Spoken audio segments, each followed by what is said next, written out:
Hello folks, Steven and Cisco here for a box opening of a new stove that I got. I've been wanting one of these for a spell, and I just got it in today. So let's go ahead and open this thing up and see what we got. This is an outstanding stove from all the reviews. I've had one very similar to it years ago that I used to do a lot of camping with. This is an MSR Whisperlite Universal. This one's a little bit different than the one I used to have. I had several other white gas or Coleman fuel stoves. This one here is a combination stove. It's a hybrid is what it's called, and it does both liquid fuel and it does cartridge fuel, butane and propane mixed canisters. So I'm really looking forward to using this thing out in the field. I have several camping trips coming up here over the next 3 months. My actually 4.5 months. My camping season runs from October through May. I don't do much camping in the warm weather because it's just warm. I really enjoy the cooler weather. I also picked up one of the MSR bottles. So this was new, and it's got the new child safety cap on them, which it's okay. Most of the folks are used to the older style that just simply turn. This one you actually got to turn, push down, but it's different. It works okay. There's no problem with it. So let's see what we've got inside the box here. Nice yellow box, standard MSR fare. Like I said, these are just fantastic stoves if you've read the reviews on them. Nice MSR bag. It's not real thick.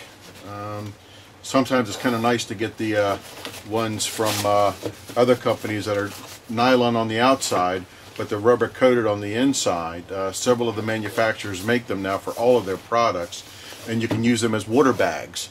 You can actually dip water out of streams and such, so you get a double-use bag out of it. So the first thing we got is the instruction manual. I'm sure it's in about 12 or 15 different languages. The windscreen, which comes standard with all MSR stoves. You get a round base plate, which serves several purposes for the stove. The first thing it allows you to do is to put the stove on you can bend it a little bit and make a reasonably flat surface out of something that might not be quite so even. It also distributes the weight over a larger area, so if you're using it on snow, it gives you a much wider base to distribute the weight, so you don't have to worry about sinking in, and of course it'll prevent the snow from melting if any heat is transferred to the legs. So this provides a really nice little base, and you can also reflect a little bit of the heat back up towards the pots. You get a circular windbreak. Windscreen goes like this, and usually what I do is I bring a very small paper clip, which is what I'll put in here, and you can use it to adjust the size of the ring for whatever size you happen to need. Sometimes it's got to be a little bit bigger and a little bit smaller depending upon the pot set that you use. Since this is a remote canister or a remote fuel source stove, the hose goes into here and the stove sits inside of here. Makes a really nice combination, especially in the cooler weather. You get one of the newer pumps, which is here. I've had several that had the older pumps, and they were good. I had no real problems with them, but this one has some very distinct advantages over the older one. It's a better valve, better simmer, and it's sealed better. It has a little bit better ring on it for tightening it onto the bottle. For me, it's a little bit better graspy. I tried this in the store, up in the local outdoor store, and it's actually went off and on real nicely. The older style filters, I believe they were metal. This one's a little bit plastic. This prevents you from sucking up some really bad stuff out of your fuel. You can use this stove with both Coleman fuel, and you can use it with unleaded gasoline. So the unleaded gas may or may not be all that good. So depending upon where you get it from. So this allows you to filter it a little bit. but this goes right inside of the fuel bottle, which I'll show you here in just a couple of minutes. You have the butane cartridge stand. What this allows you to do is to flip the cartridge from a normal position to an inverted position, or a liquid feed mode. This gives you much better performance in colder weather. And also, if you have just a little bit of fuel in the canister, this allows you to expend every little bit of fuel before you can empty the canister. So you can actually empty the canister. But never throw your canisters away. All of those are refillable. So if you're not refilling, you should be looking into that. And of course, the stove itself. It's got a couple of warnings on it. Of course, the standard carbon monoxide MSR warning card, which is on several different, it's on all their stoves now. It's got the another important label. Use only MSR fuel bottle. Read instructions carefully. Follow all operating procedures. And this goes over the nozzles that are used for the different types of fuel. So you have canister fuel choice, you have the white gas, and a kerosene. So this goes over the 3 different fuel options you have.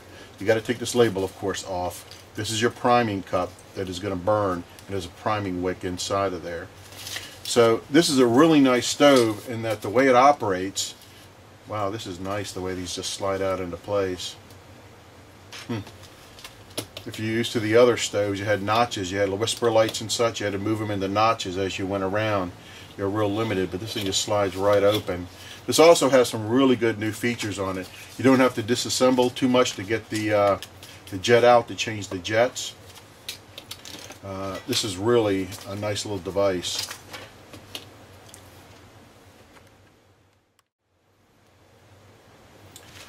Inside the bag you have another small pouch. I'll turn it inside out to make it really easy to see. There's a zipper pouch here on the inside, and in here should be the cleaning tool, probably the extra adapters for hooking it up to your fuel sources, a little bit of a maintenance kit. You have the pump cup oil, you have a couple of extra washers and O-rings, and you have the 2 jets depending upon the type of fuel you're going to be using. I think this is already, looking at the adapter here, this is already set up for a canister. So if this were to be used for something else, I'd have to change the jets on it.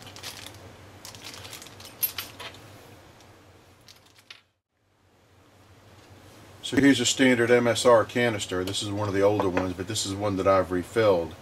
As you can see, I've just written butane on it, and I've also got the dates and weights and the amounts of fuel that I've put back into it.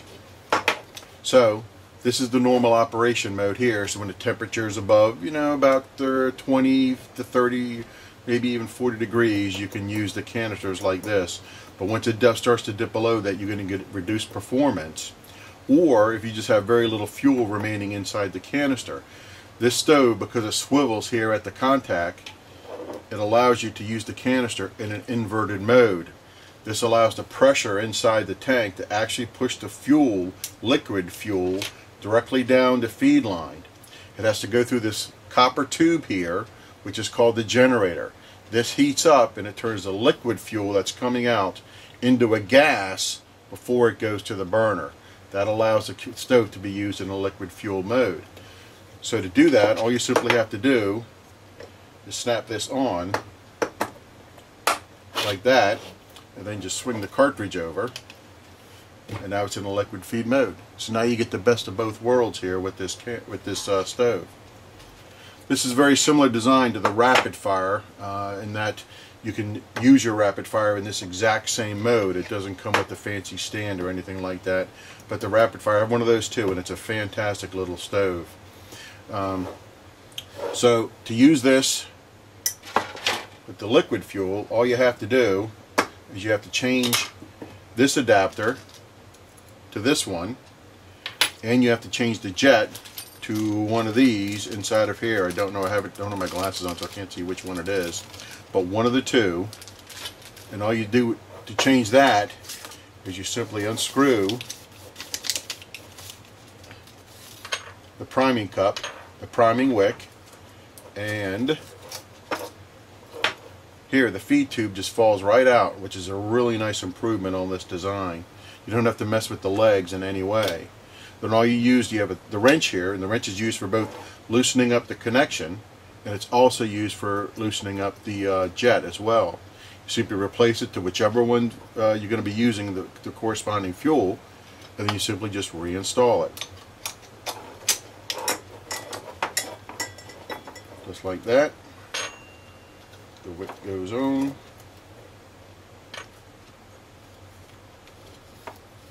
This thing screws back in. If I can get it going here. You can see the hole here. There we go. It just screws right back on. Then you're literally back in business. It's a real simple operation. Now you don't have to use the priming cup or the wick when you're using the cartridges, because this is just going to be straight gas coming right out. Hit it with a match and it goes right off. So these are some good instructions. I'm going to keep this. For the liquid fuel, again, you're going to have to change the adapter here for the fuel source and the venturi, or the jet rather. In here you could put a couple of different fuel sources. As it mentions here, you can put in kerosene, you could use unleaded fuel, or you can use obviously the canister. So for the liquid fuel, you get the choices of the white gas or unleaded gasoline or kerosene. So you have a couple of options here with those. As most people are probably going to choose the Coleman fuel, which is the white gas, but it's rather expensive. The other choice, of course, is unleaded gas, which is much cheaper. I mean, you get it now for about $2 a gallon. The Coleman fuel probably runs about $12 to $14 a gallon. It's still pretty pricey. So if you get a whole gallon of, $14 or so.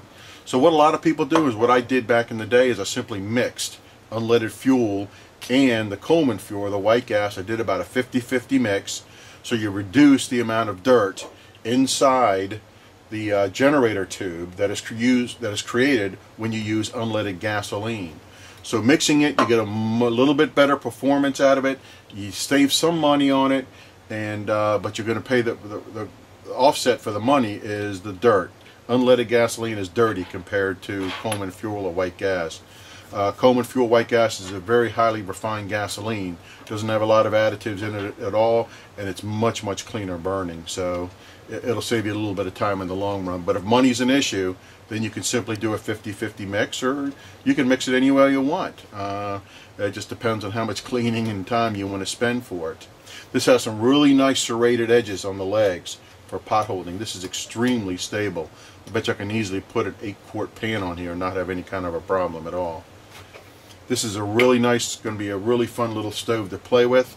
I'm going to do a really good review on it probably in the next month or so. I have 2 or 3 trips planned in the fall and early winter, and a couple of primitive cabin trips. So I'll get it out there and we'll give it a go. Thank you very much for watching, and we welcome to you leave any kind of feedback.